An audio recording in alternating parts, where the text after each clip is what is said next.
Hi, this is Chris Jones with Overthrow Robotics. In this video, I'm going to cover a motor control and power control solution we've come up with for our boxing robot arcade game. We are considering productizing this. I think in the course of building our game, I believe we've come up with a pretty elegant solution that may apply to people in other industries.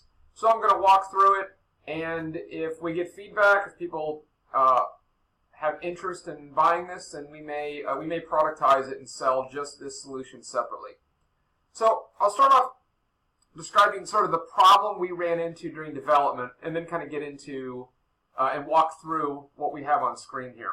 So the issue we ran into is we had 5 different worm gear electric motors, and what electric motors, they have this property where at startup they draw a whole lot of current for a very short amount of time. So anytime you've ever turned on your electric dryer at home, you might notice your lights dim for just a split second, and then they go back to normal. That's because that motor is drawing a whole lot of current at startup, and then it's settling down into a lower usage. So we're turning these motors on and off all the time. You might see this in automation industries, and certainly in our game where we're constantly turning motors on and off to make the arms move, make the robot move. And what was happening is we were overwhelming the power supplies.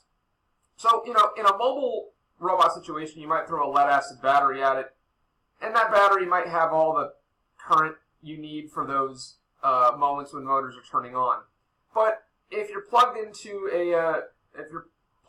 AC, as we are with this being a fixed solution, I got to a point where I threw a 1200 watt Corsair power supply at it in order to have enough room. So what happens with a lot of power supplies is they have this current protection mechanism in it. And that current protection will kick in if it sees there's too much of a draw. And we were using PC power supplies. PC power supplies are nice because they're very clean power, and they're rather cheap, but you have this sort of issue with it. So we first started off and said, well, why don't we put a lead-acid battery in line with it? But then you had the issue of we have to charge the lead-acid battery. And if I want 12 volt out of lead-acid battery, I'm going to have to put more than 12 volts into it. So now I have a 12 volt power supply that you're going to have to boost up to, let's say, 14 to keep the battery charged. And it just became kind of a bit of a mess. So here's what we came up with. So we have, and you have to excuse some of this is specific to our game, the PC and that kind of thing, but we'll focus on this board right here. And what we have in here, this is what we call our power controller. So this board right here has a series of 6 supercapacitors on it. Now, the nice thing about supercapacitors is that, unlike a capacitor, they hold huge amounts of charge. So in this solution at 12 volt, it's 58 farad, not microfarad, but 58 farad. These are 350 farad supercapacitors. So these provide that temporary extra current you need at startup. So that motor's turning on, these things are able to deliver something on the order of 150 amp at 2.7 volt each. Now, what we have over here is this is a power supply made by HP. Now, the nice thing about this power supply is they're on eBay all day long for like 40 bucks. A lot of them came out of servers that were sitting inside of data centers in really nice, clean conditions, clean power, clean air. So secondhand, these things are awesome. 950 watts I think on 120 volt. I think at 240 volt you get even more. So what we have is our board plugs directly into the card edge of this power supply. So it is meant to go with that power supply. On this board, you'll see a little Arduino. So what this Arduino does is it does the supercap balancing. So you have to make sure that you keep the voltage on each supercap even. You don't want to overcharge one supercap and then have it pop. The other property with supercapacitors is that they use a lot of current when they're at 0 volts. So when these things are dead and you try to charge it, they practically dead short in terms of how much current they'll draw. So if they're able to output 150 amp, they might be trying to pull nearly that much. So we use a charge resistor in order to limit that inrush of current. If you don't do that, if we didn't have this in place, this power supply would immediately shut off. It's so much current that when we tested it and we didn't have any current limiting in, we had our power supply connected to a big UPS, and the UPS faulted, and it tripped the breaker. So, you know, these things just are immensely hungry. So we've got the cell balancing, we've got the inrush limiting, and then separately we have a circuit on here which is a voltage clamp. So what happens with motors a lot of times is when you hit the brakes on a motor, or if you're going forward and you want to go full reverse, you'll have this voltage spike. And that voltage spike, we take care of it with a voltage clamp. So we monitor the voltage. This is a 12 volt setup. If we go above, let's say 14 volts, 15 volts, we're going to go ahead and basically shunt that extra voltage over to this other panel resistor here, and that will prevent, that way we don't overcharge the caps, we don't have too much power going into the motor controller, etc. So we have connectors here, and we'll just open just this board separately. So here we have 3 different outputs for 12 volt. So we've got 12 volt and ground, so you could power 3 motor controllers with this. And then we've also got some separate inputs here. Additionally, if we exceed the voltage of the voltage clamp, so let's say we turn on the voltage clamp, voltage is still rising, we can then send a signal through here over to that motor, over to the power supply, and we can turn that power supply off. And then once things get under control, the Arduino can then turn that power supply back on again. So we'll go through and I'll describe a few other items that we did. So we use a motor controller from RoboClaw. We've tried motor controllers from all the other usual suspects that you might see for sale. And I ran into problems in some way or another with all of them, whether it be PID control we didn't like, whether it be limit switch controls that weren't there, e-stop controls weren't there. So we standardized on the RoboClaw. And we really like theirs. They have good software libraries. Their tech support's great. So what we do is we have our 12 volt power come into this board here. And all this board here does is it provides a little extra capacitance near the RoboClaw. This might have been overkill, but we have motors that are very, very low inductance, and we tend to get a lot of ripple current from those. And these just help absorb that, and this way we've got that extra capacitance as close as possible to the RoboClaw without having to go over a longer power run. The other thing this does is it has a basic 12 volt to 5 volt buck converter on it. And we use that to power the Raspberry Pi. And I'm going to explain why we have a Raspberry Pi in line here. So we ran into issues with pretty much all USB devices where when you have them near electric motors, sometimes I've seen it more in Windows than in Linux. Sometimes Windows just shuts them off. And you get these, and your USB connects and disconnects.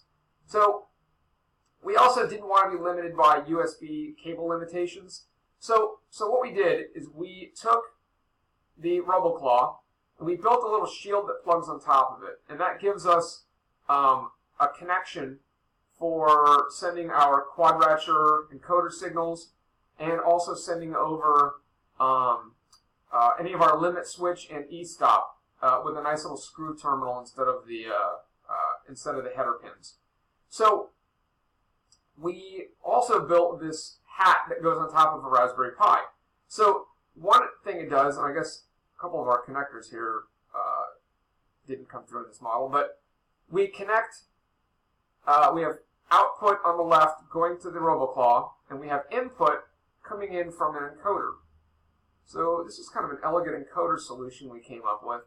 So this is using a chip by it's Australia Systems, I think is the name of the company, and it's an encoder chip that reads a magnet as it turns. So as this little guy here in the center of the screen, as that magnet turns, that IC underneath it, it picks up that signal and it gives us quadrature and absolute position signals.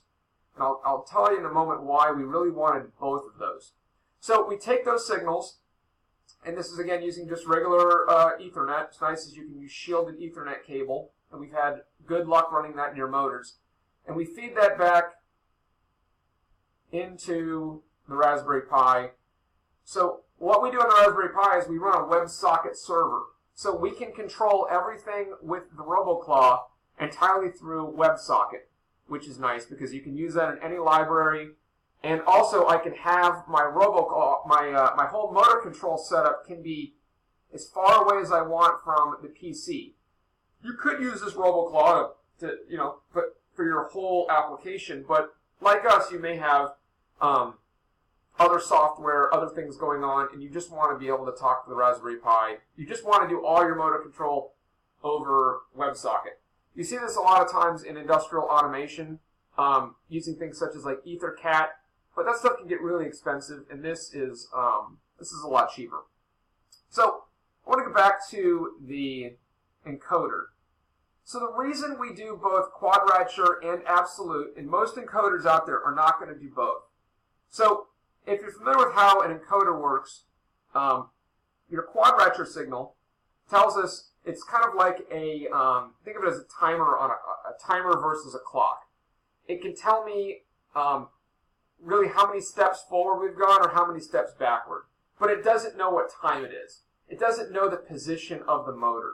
It doesn't know if the motor is at 12 o'clock, 3 o'clock, 6 o'clock, 9 o'clock. It just knows how many steps forward, how far the minute hand's gone forward, how far it's gone backward.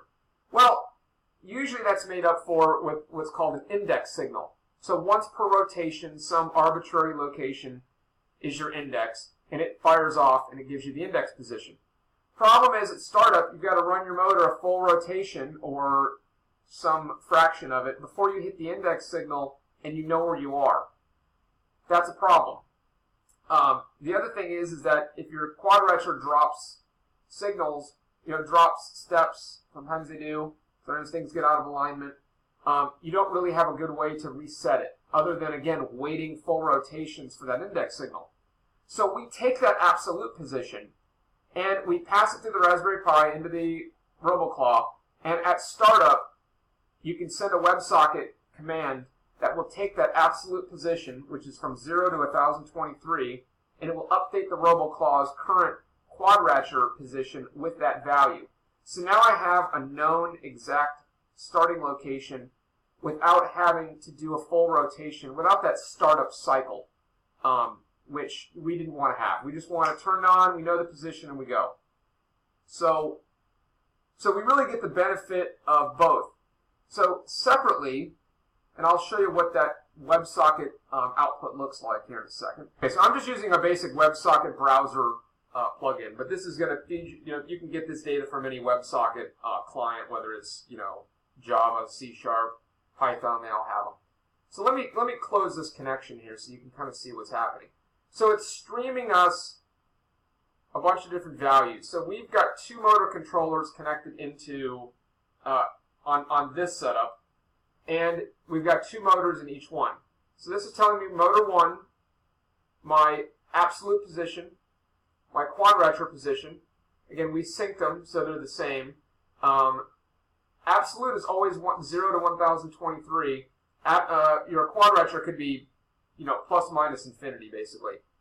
And then we've got a status indicator, and we've got RPM. So we've got RPM, and then we've got an additional status thing that can tell us additional status stuff about what's going on there. We also have here an error signal. So this error is there because I've pressed the e-stop button. So it's telling me, okay, we've got e-stop has been pressed. Separately, we also give health information on the motor controller. So I'm saying health, motor controller 1, 0.87 amps, 11.7 volt, 29.5 degrees Celsius.